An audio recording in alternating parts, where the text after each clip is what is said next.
qui est comédienne du film. Lucie Laruelle, Jean-Pierre Dardenne, Luc Dardenne, Babette Verbeek, Samia Ilmi, Elsa Houben, qui sont aussi donc les comédiennes du film. Je salue aussi l'équipe du film qui est devant nous, dont la productrice Delphine Thompson, des films du fleuve, le producteur Denis Fred de Archipel 85. Et j'ai une question pour vous. Voilà, je trouve que votre cinéma travaille toujours une notion, une formule qui vient de vous, qui est le besoin d'un autre. Et c'est le besoin d'un autre, mais en général par des personnages qui ne le savent pas. Et là, dans ce film-là, on va dire que c'est un double besoin d'un autre, c'est-à-dire que ce sont des jeunes femmes, des adolescentes aussi, qui ont besoin de leur bébé, et leurs bébés ont aussi, sans le savoir, puisque ce sont des bébés, besoin de leur mère. Et je voulais savoir qu'est-ce qui vous a poussé vers ce sujet aujourd'hui, vers ce sujet de jeune mère. Je pense, il y avait un premier scénario avec un personnage qui était une jeune fille qui vivait dans une maison maternelle. Et on ne savait pas ce qu'était une maison maternelle. On est allé dans cette maison maternelle. Et là, on a vu un groupe de jeunes mères, des éducatrices, une directrice, une psychologue, un milieu de vie. De gens qui, bien sûr, c'est des solitudes, ces jeunes mères. Il y a du malheur, il y a des difficultés, il y a des renoncements, mais il y a aussi beaucoup de vie, beaucoup de lutte et beaucoup d'entraide. Et ça nous a, comment veux-je dire, ça nous a captés. Et pour revenir plus vers la question, je pense que ce qui fait qu'on s'est intéressé à la relation entre une jeune mère et son enfant, une jeune mère et sa mère, c'est-à-dire la grand-mère de l'enfant et parfois au-dessus, c'est aussi le fait qu'on a senti, je crois, c'est ce qu'on s'est dit, on n'a pas, comment vais-je dire, on n'a pas explicité ça en disant on va faire ce film pour ça, mais c'est quand même ça qui est venu progressivement. On se dit dans ce monde, c'était il y a 2 ans et demi, 3 ans, dans ce monde où la violence monte, les populismes, la force, celui qui a raison c'est toujours le plus fort, on écrase l'autre pour survivre, enfin toute cette logique qui se développe un peu dans le monde entier, on s'est dit voilà ce qu'on appelle en français un havre de paix, enfin, voilà un lieu d'entraide, de douceur, de responsabilité pour autrui, de besoin d'un autre pour s'en sortir. Et voilà, je crois que c'est la raison qui nous a vraiment motivé, et évidemment aussi le fait d'être, comment vais-je dire, séduit, capté par ces bébés. Et ça, on a essayé que dans le film, ce soit très présent. Oui, c'est très présent, effectivement. On a tout de suite une question. C'est une question en anglais. Si vous pouvez mettre votre casque, s'il vous plaît. Est-ce que vous entendez la traduction? C'est bon? Oui. Bonjour. Hi, question here from Brazil. Je viens du Brésil. Félicitations pour ce film incroyable, cette ode à l'espoir. Une question technique. J'étais frappé par l'ingénierie du son, la bande-son du film.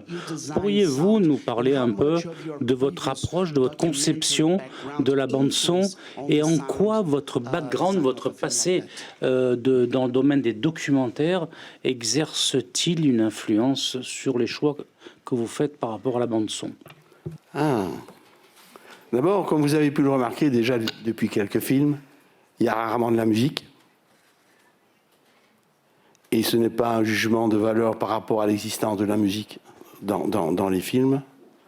C'est que, jusqu'à présent, on ne lui trouve pas vraiment de place, si ce n'est quand elle l'est dans le film.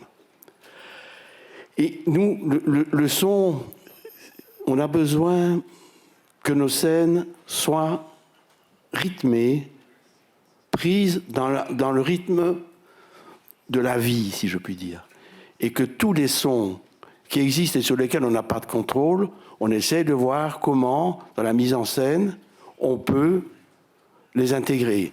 Ce qui fait que certains lieux, d'ailleurs, de tournage sont choisis, non seulement pour l'espace dans lequel nous pouvons travailler, mais aussi parce que justement, il y a 3-4 avenues remplies de bagnoles et ça n'arrête pas.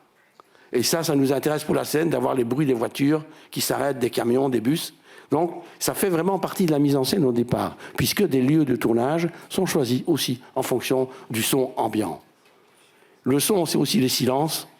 De plus en plus, on est attentif au silence entre les répliques des comédiennes, des comédiens. Et voilà. Et si vous voulez, comme il n'y a pas de musique, on essaie, quand on travaille au montage son, que la musique du film, ce soit les paroles, les silences et les bruits environnants, et aussi les gestes que font les comédiennes lorsqu'elles touchent un objet et qu'elles font une action avec cet objet. On essaie toujours que ces objets soient précis au niveau du son, parce qu'ils font partie du rythme de la scène. Voilà. Et juste, la première scène où Jessica, Babette Verbeek, rencontre sa mère, il y a le bruit des voitures, très fort, des bus, des camions. Et ça, on le voulait. Et d'ailleurs, comme le rappelait Jean-Pierre tout à l'heure, on a choisi la prise qui était, ce qu'on pourrait dire, la plus bruyante. Parce qu'on trouvait que quelque chose d'aussi important, d'aussi intime, que demander à une femme qu'est sa mère, comment elle s'appelle, et puis se retrouver après 18 ans, 17 ans, sans jamais avoir vu sa mère, ce moment intime, dans ce bruit, justement, comme contrepoint, allait créer quelque chose de très fort. C'est ce qu'on pensait. Voilà. Nous avons une autre question.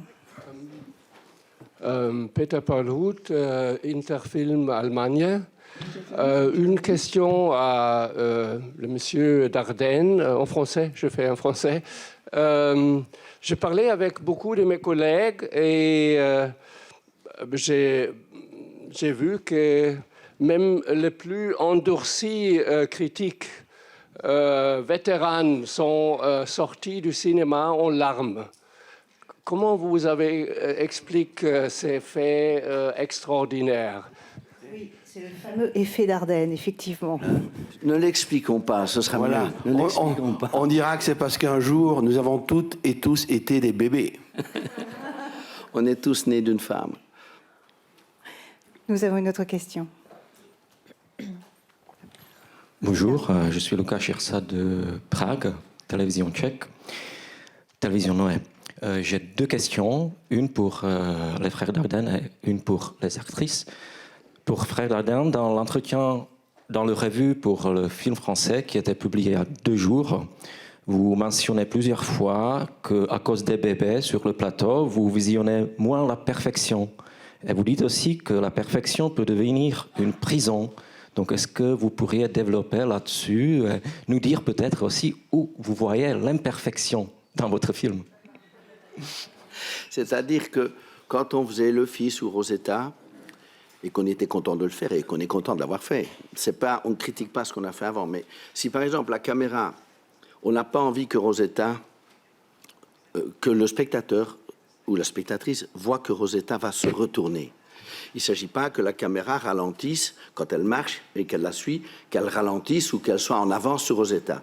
Il faut qu'elle continue son mouvement alors que Rosetta tourne, un peu de plan sur ce qu'il y avait à l'arrière-plan, et donc on perd un peu le visage de Rosetta et puis on la resuit. Donc ça, c'est millimétré, ça prend du temps, on rate, on recommence. Et ici, ça, avec les bébés, grâce aux bébés, ils ont amené une bonne humeur sur le plateau, d'abord, et on était content quand on avait réussi un plan avec les bébés, parce qu'un bébé, ça n'a pas conscience, comme l'a dit Jean-Pierre, d'être là et de tourner, donc il est là, il fait ce qu'il fait. Et donc, on s'est dit qu'on allait essayer d'avoir d'avoir une prise et d'être heureux avec une prise. On en a parfois eu 2. Et je dois dire que les prises n'étaient pas les mêmes grâce aux bébés qui donnaient un rythme différent parce que les actrices qui avaient été coachées mais qui n'étaient pas des mères dans la vie avaient appris à tenir l'enfant, à le poser, enfin, à le dire au mieux que moi. Il fallait que tenir compte de cet enfant, de cet élément réel, qui est un aspect documentaire dans le plan de fiction, dans la fiction. Et donc, elles ont, en fonction de ce que faisait l'enfant, il y a le plan avec Ariane, avec Janaïna, par exemple, quand elle va présenter l'enfant au couple qui va l'adopter, le bébé a pleuré, il a bougé, elle a pris un peu de temps avant de poser sa question pour calmer l'enfant. Ça, c'est venu de la réalité, de la vie du bébé qu'elle avait dans les bras. Et pour nous, c'était formidable. Et on s'est dit, voilà, on a le plan. Donc, voilà. Et les actrices ont aussi, évidemment, apporté au plan. Je ne dis pas que c'est que les bébés, c'est pas ça. Mais, je ne sais pas, la vie qui se développait dans le plan grâce à ces enfants qui étaient dans leurs bras, ça nous a permis d'aller beaucoup plus vite. On a tourné en 38 jours, alors que généralement, on tourne en 50 jours. Alors, question surprenante. Comment c'était tourner avec les frères Dardenne et quelle était votre motivation pour proposer votre candidature, en fait? Merci. Allez-y, commence. Qui veut commencer? À chaque fois, elle me regarde, je suis la grande sœur. La grande sœur va commencer. Je pense que leur réputation fait qu'au début, peut-être une petite appréhension. C'est quand même des grands messieurs. Mais je pense qu'ils nous ont tellement mis à l'aise dès le début que, en un jour, je pense que le stress, il était parti. Et moi, personnellement, j'aime beaucoup le côté minutieux et technique pour vraiment retourner jusqu'à atteindre quelque chose de bien, quoi. Et votre personnage, comment vous le voyez? Qu'est-ce que vous en avez retenu? Qu'est-ce qui vous a le plus marqué? C'est dur de pas spoil. Le plus marquant, en fait, moi surtout, ce que je retiens du tournage, c'est vraiment le rapport au bébé, parce que, j'ai vraiment eu une connexion avec les bébés sur place, et ça m'a créé un peu une sorte d'instinct maternel et une envie aussi d'avoir plusieurs des enfants, alors que de base, j'aime pas trop les enfants. Les films mènent à tout. Et vous, Samia, alors, votre personnage aussi, comment vous le voyez? Qu'est-ce que vous avez découvert avec ce personnage?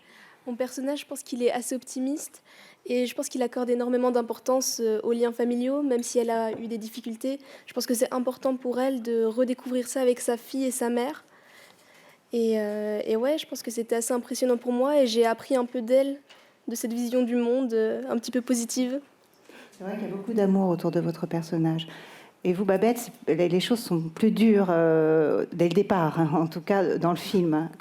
Qu'est-ce qui vous a marqué? Qu'est-ce que vous avez vu? Moi, je me suis beaucoup attachée à mon personnage, en fait. Très vite, j'ai eu beaucoup de respect pour elle. Son envie et son besoin de créer un lien avec sa fille et ses blessures à réparer avant m'ont beaucoup touchée. Et je crois que c'est ça qui m'a marquée, c'est que j'avais besoin d'être en empathie pour arriver à faire ce travail-là.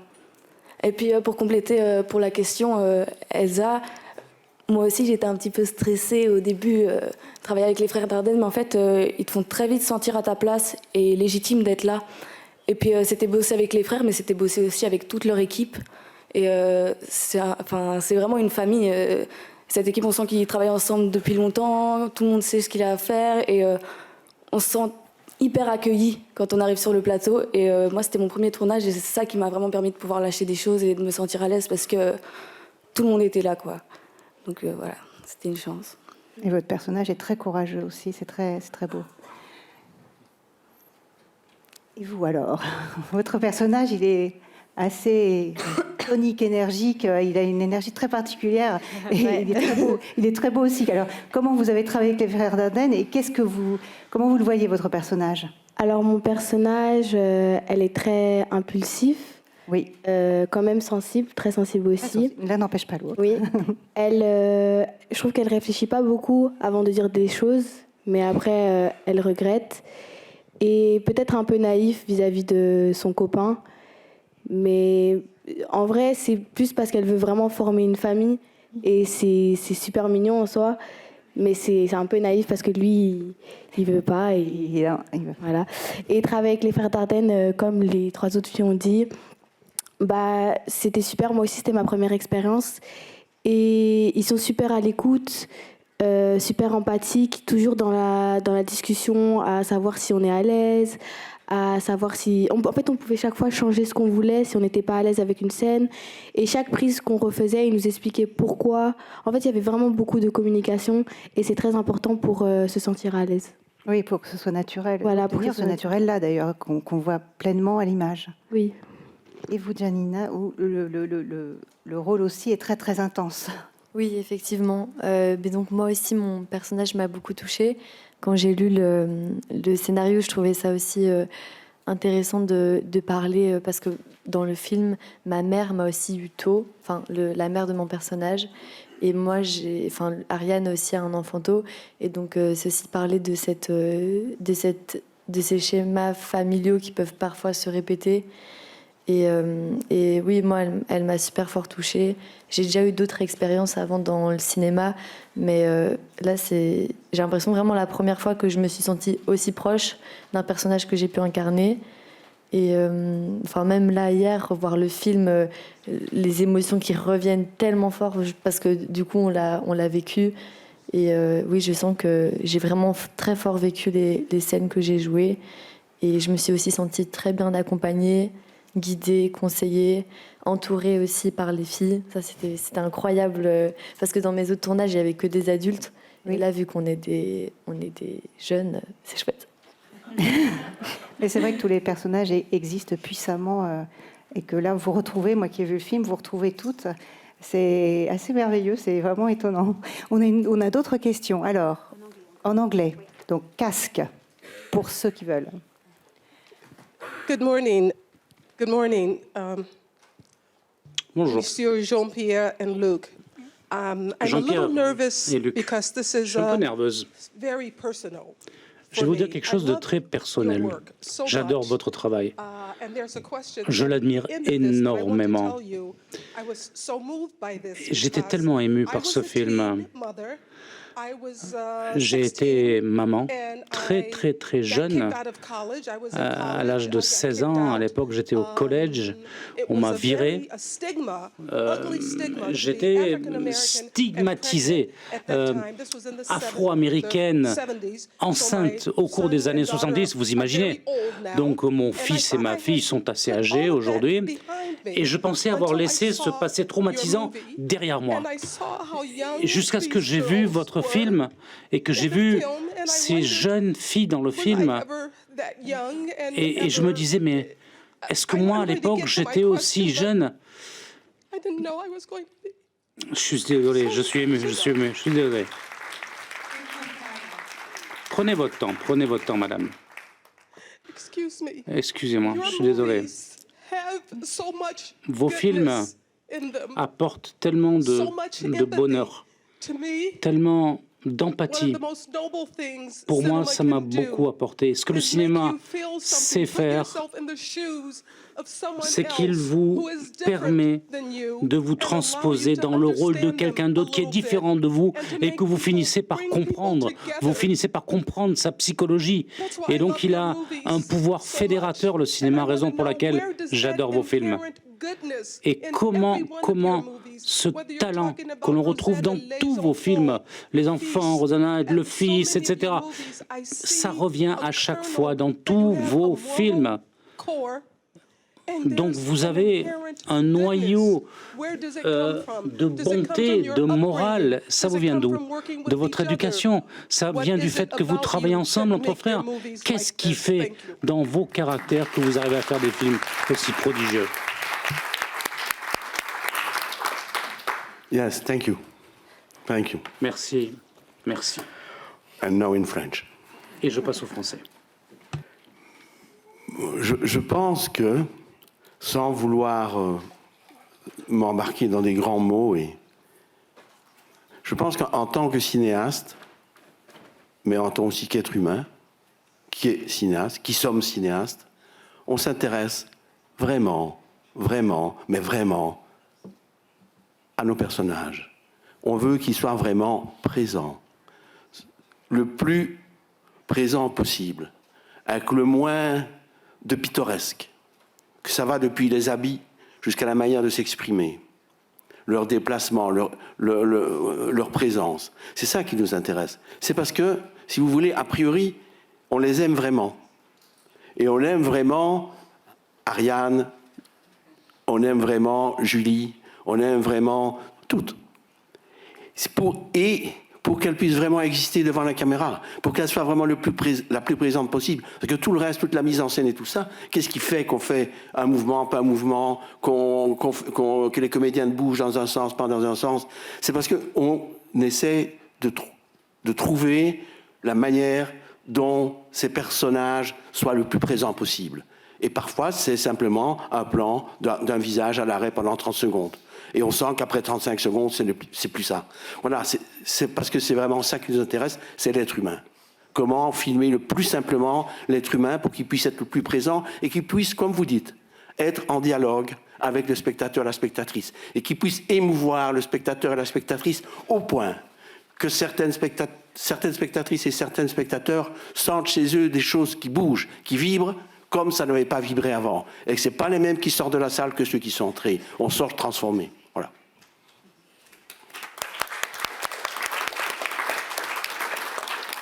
Nous avons une autre question. Bonjour, Conchita Casanovas de Radio Nacional d'Espagne. Félicitations pour votre nouveau bébé. Pour moi, c'est un film magnifique. Je meurs, c'est un film rond, un chant à la vie, qui m'a touché beaucoup. Et alors, la demande, c'est il faut choisir la lumière il a disparu maintenant. Il y a un blackout ici à Cannes. Il faut choisir toujours encore la lumière avant de l'obscurité.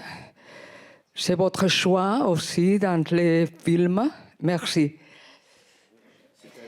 Oui, c'est notre choix dans le film, c'est-à-dire par rapport à chaque personnage, à chaque jeune mère. C'est que quand on a commencé à écrire le scénario, on a opté pour une stratégie qui est de raconter 5 histoires qu'on a écrites avec les étapes principales du début à la fin. On n'a pas essayé de voir le film d'ensemble tout de suite, pour ne pas justement trop le construire. On s'est dit, on va voir comment ces histoires se croisent, dans la maison maternelle ou en dehors. Et au bout de chaque trajectoire, on s'est dit, ces jeunes filles, ces jeunes femmes, ces jeunes mères sont bien sûr victimes de conditions sociales, la pauvreté, d'absence, de manque d'affection. Elles répètent souvent, comme l'a dit Janaïna, les schémas du passé. On refait la même chose que sa mère, que sa grand-mère. Bon, ben on s'est dit, comment s'affranchir, comment peuvent-elles se libérer par rapport à ça? Et c'est ça que chaque fois... Mais il fallait trouver une lumière qui ne soit pas trop le happy end complet, si je puis dire. Il fallait une lumière, quelque chose de fragile, de vacillant un peu, mais quand même lumineux. On a essayé de construire jusqu'à la fin où la musique... Bon voilà, la musique qu'elle a demandé, que Ariane, quand elle confie son enfant, demande, bon, est-ce qu'elle apprendra de la musique? Et puis la musique revient, et c'est une musique qu'elle a entendue, elle, Julie, qui lui a permis de s'en sortir, parce qu'elle voyait le visage de cette femme dans les moments où elle était mal, elle ne se sentait pas bien. Et donc, voilà, on a essayé de construire quelque chose qui aille, comme vous dites, vers la lumière, vers une espèce d'apaisement quand même, et enfin de découvrir la vie, pas seulement survivre, mais vivre. Nous avons une autre question. Oui. Bonjour. Bonjour, Sofiane de la RTBF. En tant que Belge, il m'est impossible de ne pas me sentir fier d'être dans un festival aussi prestigieux que le Festival de Cannes, avec une magnitude internationale, de voir les amateurs du monde du cinéma qui vous acclament. D'ailleurs, vous avez eu un très beau geste d'aller rencontrer des fans avant la montée des marches, et c'était un moment très touchant. Et ce qui revient, c'est aussi l'émotion que vos films suscitent chez les gens. Hier, sur les réseaux sociaux, il y a eu des stories de personnes qui pleurent, et c'était très émouvant. Et là, on le voit aussi avec notre très cher collègue. On parle souvent de l'émotion que vos films ont sur les gens, mais vous, l'émotion suscitée, qu'est-ce qu'elle vous fait personnellement quand vous voyez ce retour? Oui, ce dont vous parlez, l'émotion que notre film... C'est-à-dire, quand vous voyez que les gens sont émus par votre travail, qu'est-ce que cela vous fait? Comment ça cela nous vous laisse inspire? complètement indifférent. Évidemment. Non, mais c'est à part ce genre de réponse provocatrice.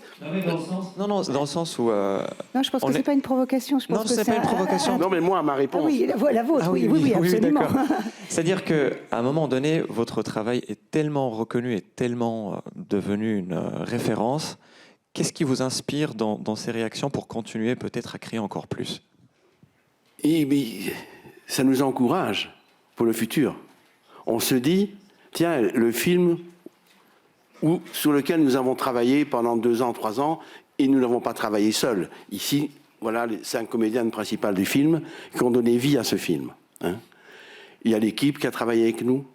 Et le fait que ce qu'on a essayé de raconter pendant l'écriture du scénario, puis pendant les 38 jours de tournage, de montage, que cet enfant, d'une certaine manière, que vous laissez marcher tout seul. Il a commencé à marcher tout seul hier, ici à Cannes, et vous vous dites que cet enfant qui fait ses premiers pas émeut les spectatrices et les spectateurs. Et vous vous dites, tiens, et ces émotions font réagir, font poser des questions. C'est pas des émotions mécaniques. Enfin, on n'a pas essayé de créer des émotions mécaniques. Voilà. Et ça ne peut faire qu'encourager à nous remettre au travail, pas tout de suite, mais et à voir ce qu'on va faire dans la suite. Je crois que ce film est aussi moins sombre qu'un certain nombre de nos films précédents. Ouais. Donc peut-être que la fois prochaine on sera encore un peu moins sombre. On verra. Non. Et puis ça dit aussi, comme l'a dit Madame dans son témoignage, ça dit que le cinéma, c'est les émotions.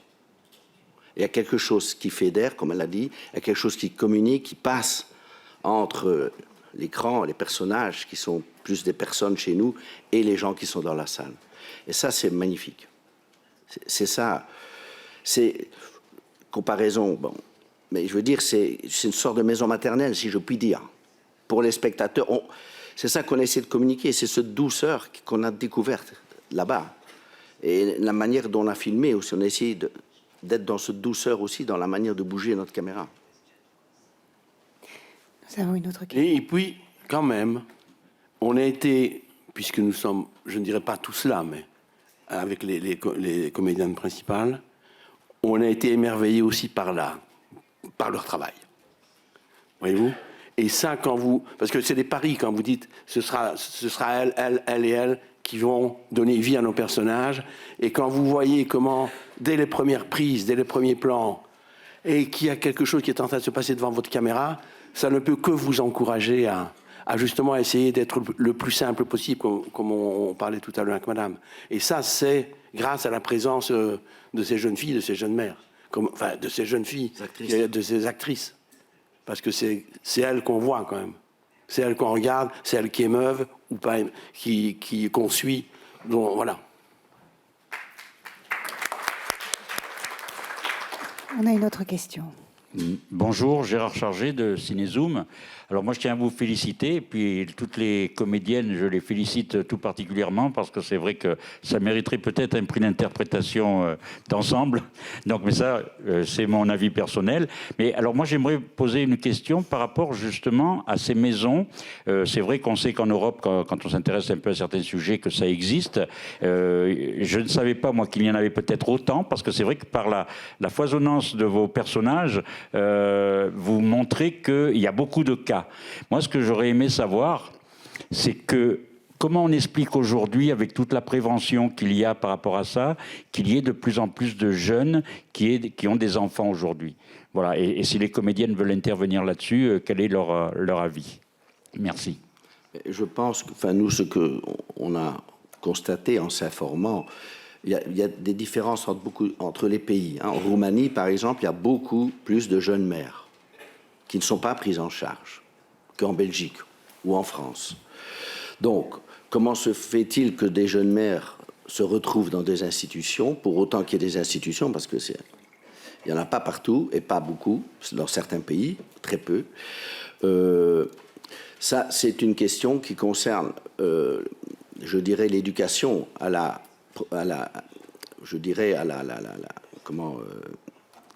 au fait de prendre la pilule, au fait des moyens contraceptifs. Voilà, c'est ça, et c'est aussi une espèce d'éducation à la sexualité qui fait que quand elle existe, quand elle n'existe pas, bon voilà. Et on discutait avec un journaliste roumain hier ou avant-hier qui nous disait que voilà, dans son pays, ça n'existait pas et que la contraception était quelque chose qui était ignoré. Alors l'avortement, quand le délai est passé, parce que c'est toujours à ce moment-là qu'intervient une maison maternelle, évidemment. Avant, c'est un planning familial. Dans beaucoup de pays d'Europe, il y a des plannings familiaux qui interviennent et qui, voilà, il y a avortement ou pas avortement en fonction de la décision de la mère. Mais les maisons maternelles, je crois que c'est vraiment quelque chose d'extraordinaire parce que pour les jeunes filles qui n'ont pas pu, qui dans leur famille, qui sont souvent des familles détruites, dysfonctionnelles, qui n'ont pas pu trouver l'affection, qui n'ont pas pu trouver non plus l'argent, qui parfois sont en rupture scolaire. Mais dans ces maisons maternelles, elles apprennent à devenir responsables d'elles-mêmes, de leur enfant, qu'elles le gardent ou qu'elles le confient. Ça, c'est une autre question. Mais de devenir responsable d'elles-mêmes, de l'enfant, et de pouvoir dire « je », de devenir plus autonome. Et ça, c'est vraiment important que ces maisons maternelles existent parce que c'est vraiment leur boulot. C'est de faire ça, parce que les jeunes filles, dans la réalité, restent là environ 18 mois. Elles peuvent rester jusqu'à 18 mois. Donc c'est un travail très important, et c'est un service public. Et aujourd'hui, on vit une époque où partout, on met en cause ces services publics. Et là, d'ailleurs, on a reçu, parce qu'on a déjà discuté de cette question avec les télévisions, et on a reçu des messages de la maison maternelle où on a tourné et qui disent merci de défendre notre travail, de montrer ce qu'on fait. Parce que pour les jeunes filles, c'est vraiment une famille.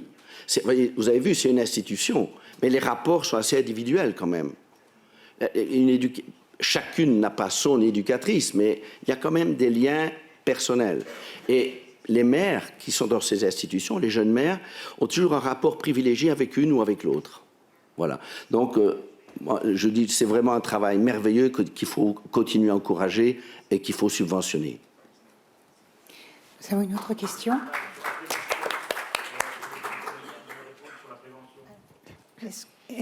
Oui, excusez-moi. Est-ce que vous avez, l'une d'entre vous, ou toutes, ce que vous sentez en tant que jeune femme sur ce travail de prévention? Est-ce que c'est quelque chose dont vous avez entendu parler, ou qui vous intéresse, ou que vous ressentez, ou pas du tout? Je ne sais pas. On va commencer par mais moi, bien sûr, j'en avais déjà entendu parler, mais c'est sûr que moi, je le vois, c'est sûr, comme un film qui prévient, mais aussi qui milite pour les femmes. Réellement, je trouve que, enfin, moi, ça me touche super fort de pouvoir faire un film qui montre aussi la réalité et la difficulté de jeunes filles qui se retrouvent avec un enfant. Parce que, par exemple, le personnage d'Ariane, elle finit quand même par avoir cet enfant et par décider de le laisser. Donc ça veut dire qu'à un moment ou l'autre, il y a eu quelque chose qui a fait que elle était enceinte et qu'elle avait un bébé et qu'il fallait qu'elle décide quelque chose. Donc oui, moi je suis extrêmement touchée de faire un... Pour moi, je le vois encore plus comme un film militant que préventif, les deux en fait. Alors moi, le film, je trouve aussi que c'est très important de l'avoir filmé, ce sujet. Ça prévient aussi les jeunes filles qui ont des projets, et aussi ça peut aussi montrer aux filles qui sont elles en plein dedans que par exemple moi, mon histoire elle s'est super bien finie, qu'il y a toujours un espoir et que tout va aller, donc ça rassure et c'est une prévention aussi, donc c'est très bien. Oui, il y a la formule tu t'en sors. Il y a la formule dans le film tu t'en sors. Oui, de Judith. Un leitmotiv qui est très important. Oui, c'est un peu compliqué parce que je suis pas du tout renseignée et je peux vous donner mon avis. C'est votre ressenti. Oui. Je peux vous dire que oui, j'ai entendu parler de prévention, mais c'est pas très intéressant. Je suis pas du tout représentative. C'est pas une question. C'est pas quelque chose qui s'est présenté à vous, c'est ça? Oui, mais je pense surtout que l'important de ce film, c'est qu'en fait, prévention ou pas, ou envie de le garder, ou finalement ces bébés ils sont là. Et qu'est-ce qu'on en fait? Je je trouve ça hyper important aussi de visibiliser ce travail de ces éducatrices, de ces psychologues. J'aime ce que le film raconte pour ça aussi. Oui, vous avez et puis ce parcours de femmes, quand même, il y a beaucoup de femmes dans ce film, il y a beaucoup d'entraide. Voilà. Non, mais c'est une très belle réponse. Merci beaucoup. Je pense aussi que le travail de prévention est très important dans le cadre de ce film. Et comme Janaïna l'a dit, il y a surtout un côté militant, que ce soit du côté du respect et des droits de ces jeunes femmes, mais aussi du travail des infirmières, des psychologues, de toutes les personnes qui travaillent là-dedans. J'ai connu plus jeune des personnes qui étaient jeunes mamans, et j'avoue que je ne m'étais pas vraiment intéressée à leur ressenti. Je les voyais de loin, sans me poser plus de questions. Et je pense que là, ça les met vraiment en lumière et c'est important. Très bien. Et la grande sœur? Je ne sais pas si j'ai vraiment quelque chose à dire sur la prévention. Mais moi, au niveau familial, j'ai une sœur qui a eu aussi un enfant jeune et qui l'a gardé avec son copain et qui sont très contents. Et donc, voilà, moi, je l'ai de très proche et je trouve ça totalement normal, quoi. Donc, naturel. Ouais, c'est ça. Voilà. Ouais. On a d'autres questions? Oui. Je voulais demander qu'est-ce qu'il y a la différence. Il y a beaucoup de reportages sociaux sur le sujet de jeunes mères. Et comment vous caractérisez votre approche différente à une de ces reportages sociaux? C'est quoi la différence entre votre film, votre approche cinématographique et le documentaire normal, je dirais? Merci. La réponse est un peu dans la question. Ici, c'est une fiction. C'est une fiction. Et la fiction, c'est donner des possibilités à la réalité que la réalité ne donne pas. Par exemple, de décider que ces 5 jeunes filles, ces 5 jeunes mères font un trajet, parfois avec des moments douloureux, mais au bout du compte, elles vont s'en sortir. Ça, c'est une décision de la fiction. Et je pense que c'est ce que nous essayons de faire dans nos films, c'est que les gens que nous filmons, si on s'y intéresse vraiment, comme je répondais tout à l'heure à madame, c'est que la fiction, en tout cas pour nous, permet à ce que les jeunes filles que nous filmons, même si on sait bien que ce sont des personnages de fiction, nous faisons tout pour qu'on s'intéresse à l'individu, à celle-là et pas celle-là. Que ce ne sont pas des cas, que ce sont des êtres humains uniques. La fiction permet ça. Et on n'est pas dans les chiffres, on n'est pas dans les statistiques, on n'est pas dans les cas. Parce que souvent au cinéma, vous voyez des personnages, la manière dont ils parlent, la manière dont ils sont habillés, vous vous dites, ça va, j'ai compris, voilà, il correspond déjà à l'image que la réalité me donne de ce personnage. Nous, on essaie d'éviter ça. Et pour nous, la fiction, ça nous permet ça. C'est-à-dire d'avoir vraiment affaire à des individus, pas à des cas, des individus uniques. Vous me direz que parfois le documentaire le fait aussi, hein, mais voilà. Nous avons une autre question. Alors, rebonjour. Je me permets de vous poser une question plus théorétique, peut-être philosophique cette fois, mais vous avez déjà mentionné le sujet. C'est le fait que vos films, en regardant le tout de votre œuvre, devient moins sombre, plus léger, il y a plus d'espérance, il y a aussi plus de soleil qu'avant. Avant, il y avait la pluie, maintenant, il y a du soleil. Donc, est-ce que vous pouvez approfondir un petit peu vos pensées? Pourquoi c'est comme ça que votre carrière, que vos films sont plus ensoleillés, il y a plus d'espérance qu'il y a 20 ans, 25 ans? Peut-être le réchauffement climatique. Il y a plus de soleil. Oui.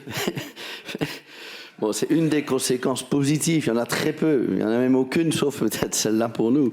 Mais non, je dirais que, si vous voulez, quand on avait fait un film où on avait essayé de sauver notre personnage, c'est Tori et Lokita. Lokita est tué à la fin du film. Et on a cherché, parce qu'on avait la police nous avait donné des renseignements sur ce que devenaient ces jeunes, ce qu'on appelle les jardiniers et jardinières, ceux qui sont dans les plantations de cannabis et qui surveillent la plantation, qui nourrissent les plantes, etc. Et on n'y est pas arrivé. échec de notre part, en tant que cinéaste, scénariste. Et ici, on s'est dit, bon, comme le gamin au vélo, c'est un peu la même chose, mais on s'est dit, bon, ici, il faut absolument qu'elle s'en sorte. Et qu'on ne soit pas là, justement, pour copier la réalité, pour faire un documentaire. Parce que ça, copier la réalité, bon, on connaît beaucoup de cas où les jeunes filles ne s'en sortent pas. Bon. Et donc, c'était ça au départ, c'était essayer de filmer ces émotions les plus fondamentales qui relient une mère à un enfant ou un père à un enfant, une éducatrice à une jeune mère et à l'enfant de cette jeune mère. Tout ce climat d'entraide, c'est ça qu'on voulait filmer. Et si on voulait filmer ça, si on s'entraide, c'est pour s'en sortir. Et donc, comme, pour reprendre l'expression que vous avez employée, besoin d'un autre, ben c'est ça qu'on raconte dans tous nos films. Mais parfois, bon, comme dans Toru Lokita, elle avait besoin d'un autre, mais elle s'est fait tuer avant. Et ici, on a tenu à ce que chacune sorte de son statut de victime, qu'elle l'est aussi évidemment, mais qu'elle se batte, qu'elle résiste et qu'elle dise non. Et qu'elle puisse, par exemple, et c'est le plus difficile sans doute, ça peut être le cas d'Ariane, du personnage interprété par Janaïna, parce que sa mère lui dit c'est une saloperie d'abandonner son enfant. Mais elle dit je ne l'abandonne pas. Je le confie à une famille qui a un peu d'argent, qui va l'aimer. Moi, je ne suis pas capable. Je ne le voulais pas. J'ai voulu avorter, tu n'as pas voulu. Donc, ça veut dire que les parents aussi du père voulaient sans doute aussi avorter. Et c'est la mère qui n'a pas voulu, elle voulait l'enfant pour elle. En même temps, on ne juge pas cette mère, on comprend pourquoi, enfin j'espère, qu'elle voulait cet enfant, qu'elle voulait se racheter, qu'elle voulait refaire une nouvelle vie, repartir à zéro. Mais quand on dit repartir à zéro, comme tu le dis, ça veut dire, oui c'est ça, c'est refaire la même chose. Donc voilà, nous on a voulu vraiment raconter 5 histoires de jeunes filles qui résistent au malheur, qui résistent au déterminisme et qui s'en sortent. Et c'est intéressant, je vous laisse, parce que ça fait penser, vous passez de Rosetta qui, sa voix intérieure disait « je ne vais pas tomber », à la voix intérieure aujourd'hui de ces jeunes filles qui disent « tu t'en sors ». Et c'est pas du tout, enfin en tout cas, il y a effectivement, on va vers le haut. Allez-y, je vous ai coupé la parole.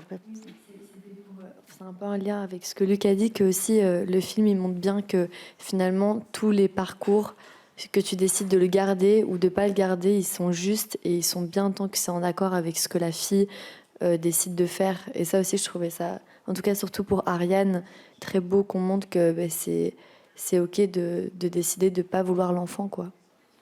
Oui, c'est un choix profond. Il y a une dernière question. Oui, Frédéric Rougeau, le Max Cinéma. Moi, je voulais revenir sur, et vous féliciter sur un point, c'est le film, en apparence, il nous convoque à regarder proche de nous et à regarder un sujet intemporel et qui peut paraître complètement déconnecté de la situation qu'il peut y avoir dans le monde aujourd'hui. Et on peut y voir au début un certain aveuglement et au final le film il produit l'effet exactement inverse, c'est-à-dire il nous dit ouvrez les yeux. Et donc je voudrais que vous nous parliez un petit peu de cette dimension politique derrière le film. Je pense que Luc l'a dit tout à l'heure. C'est-à-dire, finalement, au bout du compte, qu'est-ce qu'on fait?